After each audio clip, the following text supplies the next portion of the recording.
Surprise! We got 2 videos in 1 week. We're doing this from now on. You guys have been asking for more videos, and we're going to do it. And we've got another banger for you guys. No, we did. I'm not going to say that they're bad, but, the Caleb Farley, Rashad Bateman, they're good. They're really good players.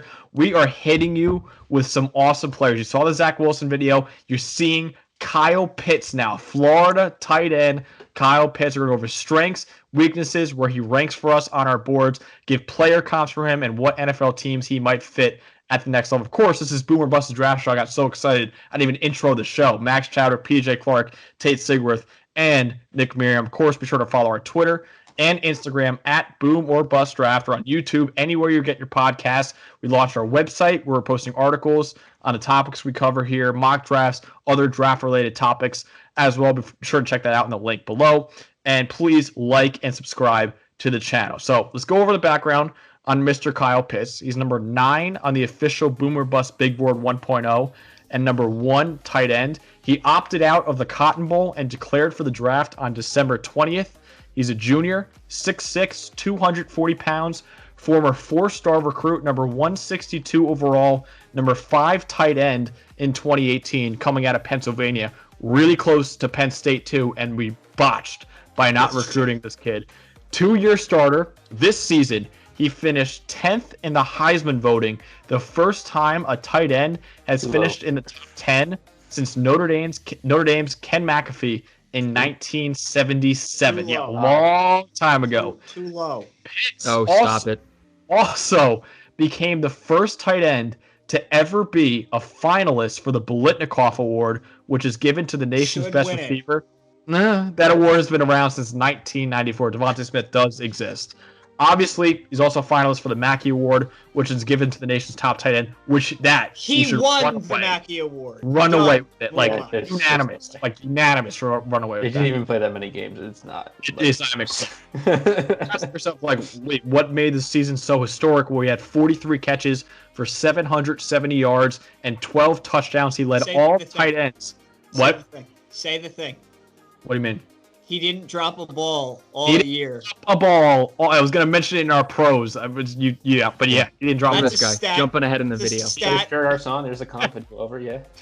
He led all tight ends in receiving yards and was tied for first in touchdowns. He did all that in just 8 games. And in his 3-year career, he has 100 catches for 1,492 yards and 18 touchdowns. So, Nick, let's start with you. When you watch Kyle Pitts, what do you like the most? I mean, he doesn't drop the ball. I mean, That's generally good, folks. Guys' hands are sick. Yeah. I mean, he has amazing possession catch ability. He's got great body control in the air. He runs smooth routes. I don't know if they're the most athletic-looking routes, but he does run them smoothly. He's good at staying in space and using his space well. He's relatively athletic for a tight end. I believe he's an active run blocker. That might be a little... I think he can put... it doesn't look good, but, he can do it if he needs to. His effort, I think, is great as a player. I think he's the type of guy that will, run back and forth across the field for you, put his heart on the line for the team. As far as you're concerned with a tight end, everything you want these days. For my money, Kyle Pitts was the best college football player in 2020. Kyle Pitts was better at his job which than by the anybody way, else. PJ's money is on Florida, by the way, if we just want to get into the pockets there. Yeah, all right. So I had a lot of money tied to Florida winning the national title and the SEC, neither of which happened. Kyle Pitts was the best college football player in America. If we were just taking the Heisman at the basis of best player in the country for 2020, I would vote for Kyle Pitts. He missed games. No, I don't care because it wasn't really his fault. So Nick mentioned it. He doesn't drop anything. He is a vertical threat as a tight end. He is aggressive at the catch point. He bodies people. He's huge, 6'6", 240. I'm just going to throw one more thing in. So in the Kentucky game, his first game back from getting concussed against UGA, this idiot, J.J. Weaver, Kentucky's linebacker, who was going to be matched up against Kyle Pitts all game, said to reporters earlier in the week that he was going to lock down Kyle Pitts. he did not do that. Kyle went for 5 catches, 99 yards, and 3 touchdowns, and then posted on Instagram all of the pictures mossing J.J. Weaver, and Kyle Pitts actually injured J.J. Weaver in that game. Oh. So he has a mean streak, which I appreciate. He's too big that slot corners can't guard him, and he's too fast for linebackers. I don't think any of that's going to change in the NFL. Mismatch nightmare. Absolutely unbelievable college player who will assuredly translate to the league. All right. I think Max and I are pretty much done here for pros. Everything's been said. I'll read you my notes. Size, speed combination, athletic mismatch. That was just said. Tall boy, fast boy. That's been said. Hands, big catch radius, massive catch radius, consistent, no drops in 2020. That's been said. Just a dynamic player, everything you want from the modern NFL and the modern tight end in the NFL. Really, what's not to like about Kyle Pitts? Yeah, I mean, you guys literally hit on it. I mean, you heard me say before that he was a finalist for the Biletnikoff Award. That's not just because he's the best receiving tight end in college football. He's one of the best receivers, period. His hands are ridiculous. You mentioned it. 43 catches, no drops. Plenty of those catches, too, jump balls down the field. And he was Kyle winning. Trask, noted 50-50 thrower. He routinely beat corners outside one-on-one. They put corners on him. He was still beating them. He's a good route runner, good speed for running the 4.6s, too quick for linebackers to cover and too big for corners to cover. He wins downfield. He averaged nearly 18 yards per catch and 15 in his career. 49% of his catches in his career came 10 yards or more downfield. For comparison, Pat Freiermuth, who's our number 2 tight end right now, only had 34% come 10 or more yards downfield. So he wins downfield, which is really important. Tate, what do you think the weaknesses are, though, for Kyle Pitts? I'm going with, as a blocker, I'm not 100% sure that Kyle Pitts will be usable in the NFL. I just think versus like grown men, grown NFL pass rushers and tacklers, I'm just not sure that 6'6", 250 not grown enough for you. Yeah, I want him to be more grown, actually. 240. Just build your strength a little, and that's just my only question. Is we don't see it too. I'm sure PJ's going to talk about it. As Florida doesn't really run the ball that much, so we're just not 100% sure. It's kind of a projection when Nick's out here saying he's a good run blocker. I have no weaknesses, so we can just move on. Are you serious? My weakness would be Kyle threw him into a really bad spot against Georgia, and he actually injured the safety more than he got injured. And they just held him out of 3 cupcake games in which they didn't really need him. And then they unnecessarily I in between the injury and his return, and then you cut me off. As I said, he should have played in the LSU game. Dan Mullen got a little too cute. How are you saying he should have played in the LSU game? How do you know if he was healthy enough to play or not? Oh, yeah, because totally like he didn't play the 3 weeks before and just kill Tennessee or anything. Instead of lingering injury. I don't know. Lingering injury. Were you about to say the kid who never played sports and doesn't know what injuries are like. So. I'm so confused. Was he about to say getting rocked is a weakness? No. Is that what you... My weakness is that it was unfortunate that he missed 3 games this year. What was his injury, by the way? He got big concussed. Huge concussion. It was a large hit. Huge concuss. I have no weaknesses. I'm just mad we didn't get a full season because he probably would have been a Heisman finalist if we did. All right, PJ. All right. Blocking, he's not going to be a TJ Hawkinson type blocker at the next level. I'm interested to see what he could be. He might put on some weight, so that's a little bit interesting. We talked about it pre-video a little bit. You know, is he playing the right position? Is he maybe more of a wide receiver? I don't think he's quick, fast enough, twitchy enough to play and beat corners on the outside consistently. Like, I think he's genuinely a mismatch type dude, and you want him up against slot corners in possession situations or linebackers in situations where he can beat you deep. He's not really like Vernon Davis. He's not like a 4.4 type speed guy. He's a 4.6 guy. So I don't think he's going to completely burn teams all the time. I don't think he's the best after the catch. So he's going to be the possession tight end we've come to see a lot in the red zone. And so the question for me is just how much does that type of playing style, even if he's very, very good at it, separate him from other tight ends in the league? Yeah, I mean, that's fair. I mentioned how he plays like a wide receiver. He also looks like a wide receiver. He's 6'6", so he's 2 inches taller than the average tight end, but at 240, he's 14 pounds lighter So 10 to 15 pounds, I want to see more. Where are we getting the 240 number from? Because he's listed everywhere at 246. 240, yeah. It's Florida. The Florida. It's closer to. No, but Florida says 240. Florida. Okay, ESPN has it. ESPN has him at 246. Okay. We'll see in 3 weeks. On Florida's website, he says it says 6'6", 240. Okay, so we'll see in 3 weeks. Yeah, we'll see, and we'll see at the combine too. Like I said, you also like a wide receiver, adds almost nothing as a run blocker. I think he's one of the worst, honestly, in this class at tight end.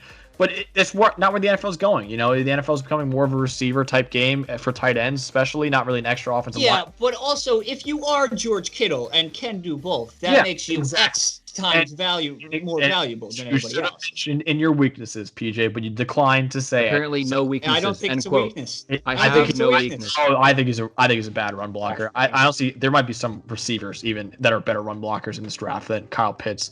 Missed a few games from injury. Not worried about it because obviously it was a freak thing, but worth keeping an eye on at the next level. The other guy got more hurt than him. I would just say, well, obviously not if you miss some games. So I would say he's small. You got to put on a little, like 10 to 15 pounds, and the run blocking is my 2 biggest concerns with Kyle Pitts. So PJ, give me the bottom line on Kyle Pitts, where he ranks for you, player comp, and number 1 overall, better than Trevor. Yeah. Okay. So Kyle Pitts is the best pass catcher in this draft. Kyle Pitts is going to end up being a top 10 player for me in this draft, and I would bet my money he finishes above Ja'Marr Chase in the final tally. So what? I'll call him 7 right now. I do think the tight end designation is going to cost him millions and millions of dollars because I don't expect him to go. If he goes to the top 20, I'll be pleasantly surprised. As far as team fits, Arizona kind of stinks. Cliff kind of stinks, but if he gets there, I feel like that would be a really interesting add to that offense. I mocked him to New England. I don't actually think that's going to happen. I feel like New England would be more inclined to take a wide receiver, a conventional wide receiver, than Kyle Pitts. But I would like to see him in New England, not as a Jet fan, but as a football fan. And my comp, I'm going with a wide receiver. Just because I struggled so hard to find a tight end. I'm going pre-fat Kelvin Benjamin. Not a big mover, just mossed people at Florida State. Was good over the middle of the field early in Carolina, and then just got fat. So I'm going Kelvin Benjamin. Guy says no weaknesses, then gives us a bad player as a comp. Yeah. Kelvin Benjamin was not bad until he got fat. He was. Kelvin Benjamin's rookie year, he had 1,000 yards and 10 touchdowns. Yeah, that's not bad. Max is still digesting this. So my comp is the one everybody sees over the internet. Is Darren Waller. It's pretty much Control C, Control V between Kyle Pitts and Darren Waller. Sorry for being different. Yeah, no, it's fine. It's fine. I'm just, I'm telling it how it is. He's Darren Waller, wide receiver. They're like the same size, bad run blockers. I mean, it's kind of ridiculous how basically the same player they are. He's number 7 on my board. Obviously, tight end 1. If it was number 7 and we had tight end 2, we'd be in trouble. I don't really have a full team fit because I think pretty much every team in the NFL could use a guy like him. And nobody knows where he's going. Yeah, and also that's the whole other thing is that he's probably not going to go in the top 10, maybe top 15, but probably I don't know, 19 to 25. I don't know. This is going to be the dumb OJ Howard thing where he falls to 22 and Evan Ingram goes to or some team might just love him. Some team might just love him and take him at 9 or 11, and everybody's like, TJ Hawkinson, very cool. Yep. Yeah, so Lions, it's tough to predict where he's going. Hell yeah. Yeah. All right. Comp was a little tough again for this one. They always are. We basically say this every video. I didn't like Darren Waller because I think Kyle Pitts looks a little lost after the catch. He's not the best run after the catch type guy, whereas I think Waller is very good at that.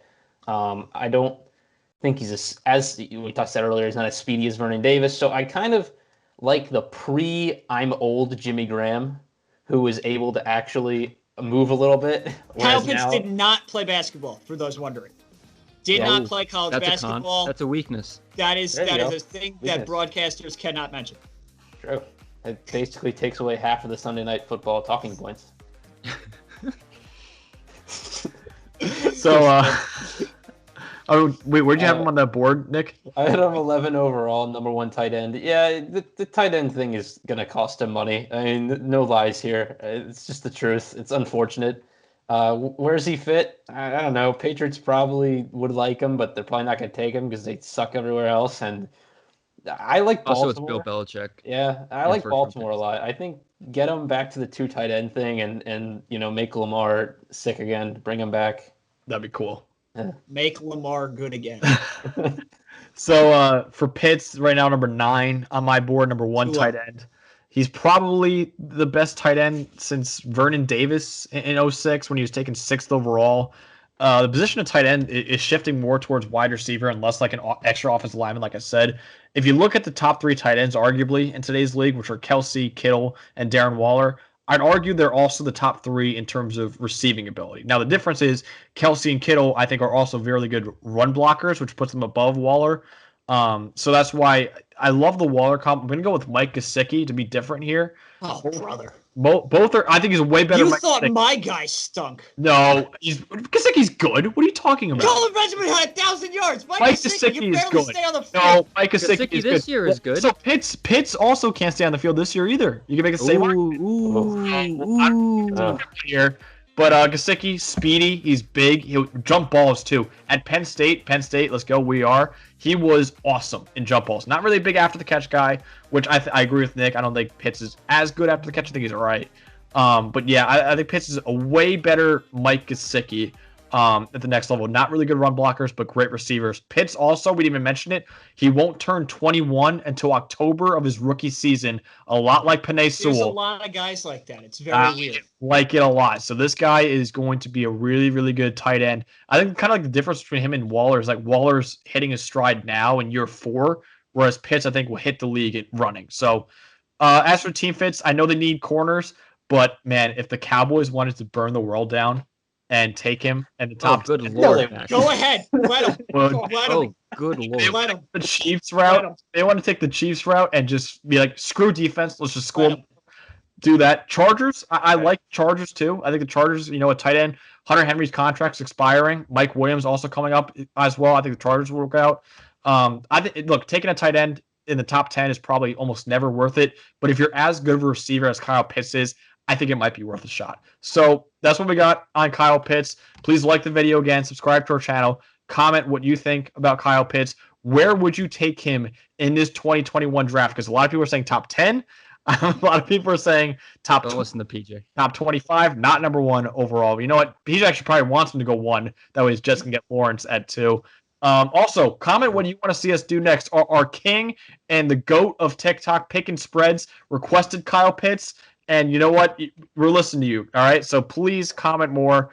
Pick and spreads. Also check him out on TikTok too, because he's awesome. Hey, if Alabama loses on Friday, we'll do Patrick Surtain for next week. That's a promise.